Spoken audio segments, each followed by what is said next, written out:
The Dow is flirting with the 50,000 mark again. It's one of those massive, psychologically heavy numbers that makes everyone stop and look. But honestly, just looking at the surface of the market right now is deeply misleading. Right beneath this flirtation with historic highs is a severe underlying K-shaped divergence in the real economy. We are watching a structural fracturing of American capital markets in real time.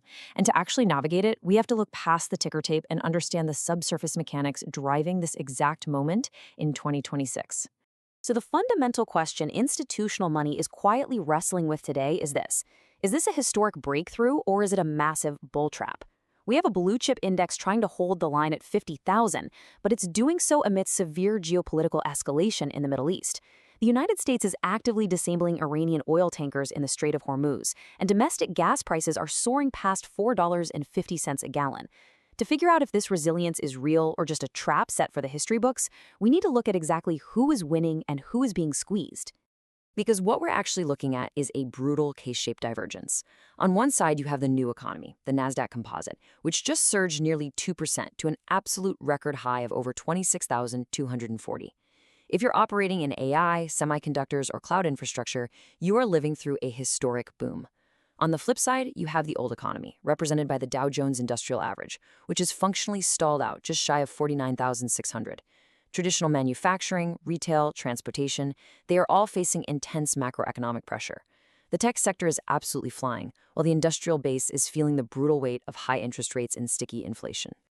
It's fascinating how market psychology processes data under stress. Take the April jobs report that just dropped, showing 115,000 jobs added. Now, in a normal economic cycle, 115,000 jobs is lukewarm at best. You might even call it weak. But right now, the consensus forecast was bracing for just 65,000, so this nearly double consensus beat is being openly celebrated on Wall Street. Why? Because in a 2026 economy that is fighting a war and battling 3.5% inflation, the fact that the labor market isn't completely cracking is viewed as a miraculous sign of stabilization. The economy is bending, for sure, but it hasn't broken. That resilience, it's under immediate, severe threat from the commodity markets. This isn't just some distant geopolitical conflict. This is a direct tax on the American economy. Before the conflict escalated in the Strait of Hormuz, Brent crude was sitting comfortably around $70 a barrel. Today, it's trading over $101. That is a massive $100 a barrel energy shock bleeding directly into domestic supply chains. The friction in the Middle East has introduced this massive risk premium that every single logistics company, manufacturer, and consumer now has to just absorb. And that energy shock creates this really fascinating collision with fiscal policy.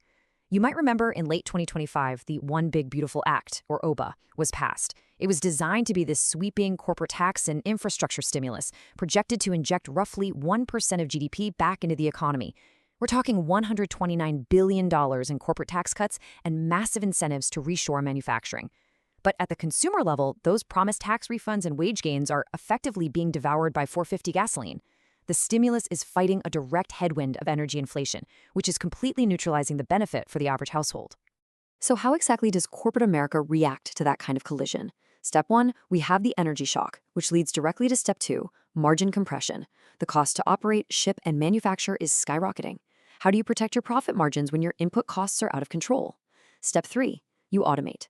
This right here is the hidden engine behind the Nasdaq's record highs. Tech giants aren't just buying AI memory chips because it's a fun trend, it's a highly defensive institutional strategy.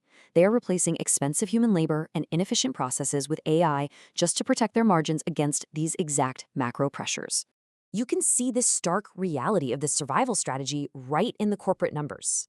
Over the last 6 months, Micron technology is up an astounding 215%, and that's driven entirely by voracious institutional demand for the memory chips required for AI data centers.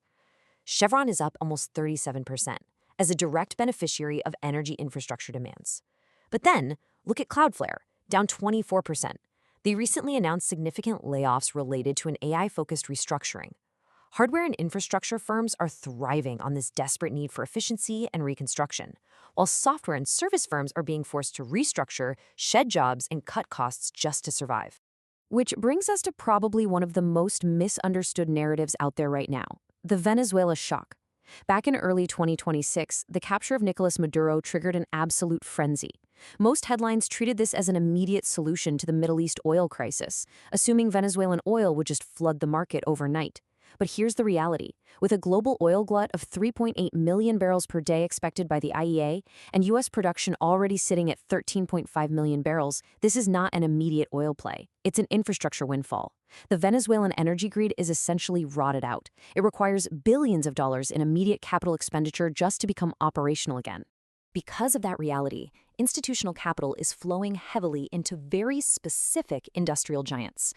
Caterpillar is up over 180% in the last year, simply because you need heavy machinery and power generation to rebuild that grid. Chevron is perfectly positioned for upstream joint ventures, and Halliburton is absolutely essential for pipeline repair.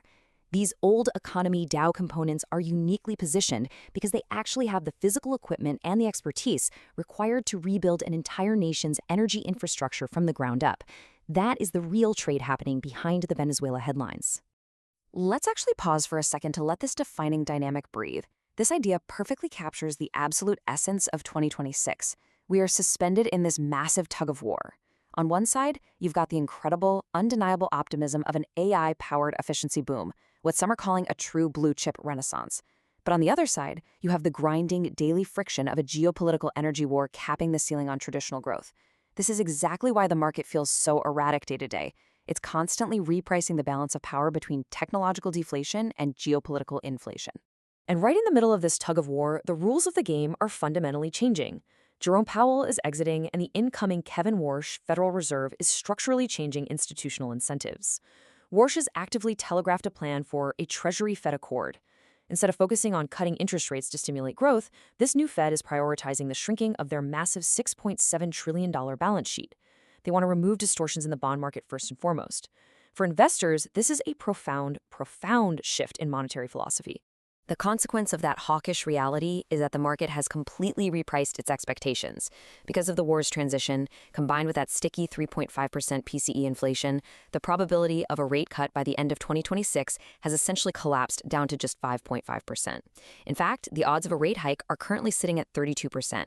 This completely kills the hope of cheap money returning anytime soon. And there are real-world casualties to this shift. Look at the recent bankruptcy of Spirit Airlines. When you're a smaller, debt-heavy, old economy operator fighting sky-high jet fuel prices, and you suddenly realize cheap debt isn't coming over the hill to save you, the math just stops working. When you step back and place all of this into a broader historical context, the sheer terminal velocity of this market becomes incredibly clear. Think about this. It took over 4,400 trading days for the Dow to travel from 10,000 to 20,000. It took 964 days to hit 30,000, 873 days to hit 40,000, and that jump from 40,000 to 50,000, just 431 days.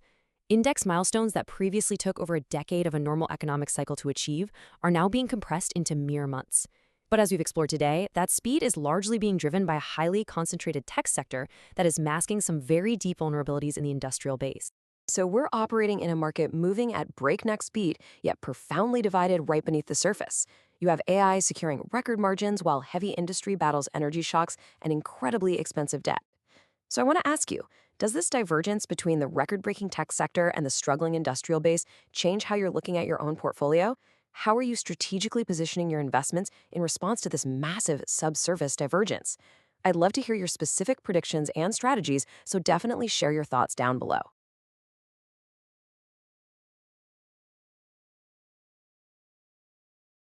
An investment in knowledge pays the best interest, so why not invest in this channel? Click like and subscribe for more.